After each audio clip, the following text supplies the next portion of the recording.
So hello everyone, this is Abhishek Shah and today I have come up with a very important topic of mathematics, that is the application of trigonometry. But before starting up this topic, I would like to say this is the time of lockdown and we all are at our homes. So we should utilize our time as much as possible through e-learning. Guys, trust me, I'll try my best to provide you the quality content and also try to cover up the maximum concept of this topic. So these videos are important to those who are preparing for class 10 board examinations and also the candidates who are preparing for different competitive examinations. Fine.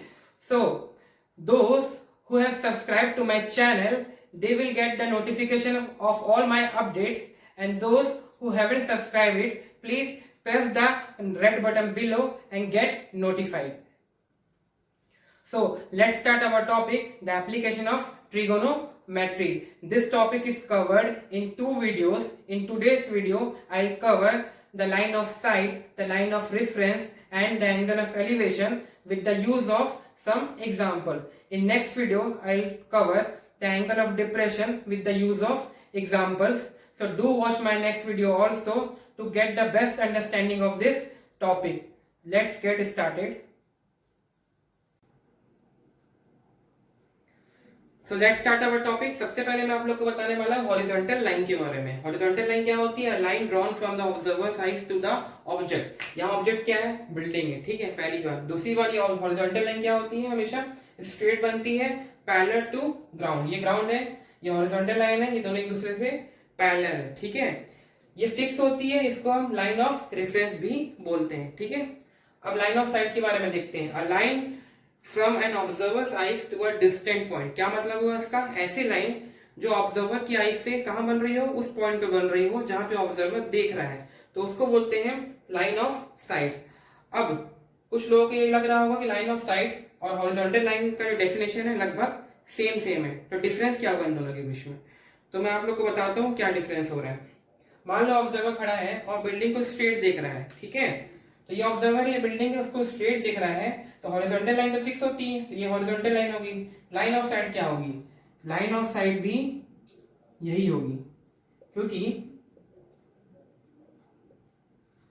Observer building को straight देख रहा है. और मैंने क्या definition लिखवाई है? A line from an observer eyes to the distant point. ये है एक पॉइंट, तो ये जो लाइन होगी वो होगी लाइन ऑफ साइट. मान लो दूसरा केस देखते हैं. ऑब्जर्वर बिल्डिंग के इस पॉइंट को देख रहा है, तो एक लाइन ड्रॉ करेंगे इस पॉइंट पे ऑब्जर्वर की आइज से इस पॉइंट पे, तो ये लाइन जो हो जाएगी वो होगी लाइन ऑफ साइट. ठीक है, let's assume the third case. Observer क्या है? बिल्डिंग के टॉप को देख रहा है, जो आप लोगों के टेक्स्ट बुक में क्वेश्चन दिए रहते हैं. तो ये लाइन जो ड्रॉ होगी बिल्डिंग के टॉप पे जाएगी. अब ये लाइन हो जाएगी नई लाइन ऑफ साइट. इसका मतलब क्या हुआ? लाइन ऑफ साइट जो होती है वो वेरी करती है विद रिस्पेक्ट टू ऑब्जर्वर. ठीक है, मतलब ऑब्जर्वर जहां देखेगा लाइन ऑफ साइट वहां वेरी करती जाएगी. अगर ऑब्जर्वर नीचे देख रहा हो बॉटम ऑफ द टावर में, तो लाइन ऑफ साइट क्या बन जाएगी? ये. ठीक है, बट हॉरिजॉन्टल लाइन जो होती है वो वेरी नहीं करती with respect to observer. Clear है? चलो अगला टॉपिक पढ़ते हैं, angle of elevation. So let's study angle of elevation. Angle between line of sight and horizontal when line of sight above the horizontal. क्या मतलब हुआ इसका?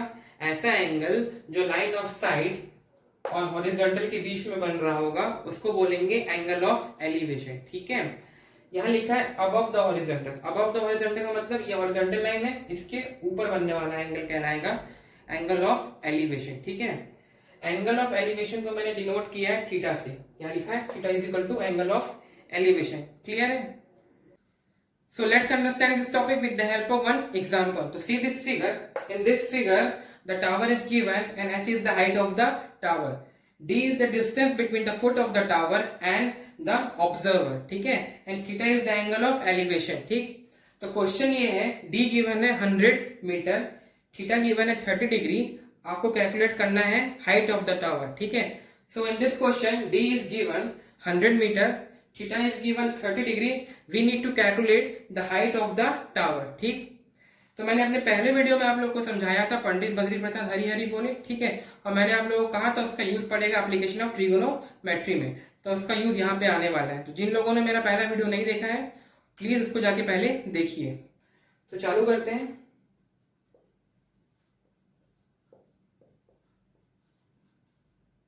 ये बताया था मैंने, with the help of this we calculate the values of different functions, ठीक है। कौन कौन से फंक्शन? साइन, कॉस, टेन, ठीक है, सेक, कॉसेक, कॉट। इन फंक्शंस की value with the help of this हम कैलकुलेट करते हैं, ठीक है। ये बेसिकली राइट एंगल ट्राइंगल है। ये राइट एंगल ट्राइंगल किस पे स्टैंड कर रहा है? इस पे। तो ये हो जाएगा उसका बेस, ये हो जाएगा परपेंडिकुलर, ये हो जाएगा हाइपोटेन्यूज, ठीक है। तो बेसिकली इस ट्राइंगल में थीटा गिवन है और डी गिवन है। तो थीटा तो एंगल ऑफ एलिवेशन है और डी बेसिकली क्या है? ये बेस है। और हमें कैलकुलेट क्या करना है? h, और h बेसिकली क्या है? t है। तो कौन सा फंक्शन यूज करेंगे हम? tan theta. और tan theta is equal to होगा p बाय b, ठीक है। अब एंगल ऑफ एलिवेशन गिवन है हमें tan 30 is equal to p basically height है और b क्या है? 100 डिस्टेंस है ना। tan 30 की वैल्यू होती है 1/√3 और ये हो गया h बाय 100, ठीक है। फंक्शंस के डिफरेंट वैल्यूज डिफरेंट एंगल्स पे मैं निकालना सिखा चुका हूं अपने प्रीवियस वीडियोस पे, ठीक है।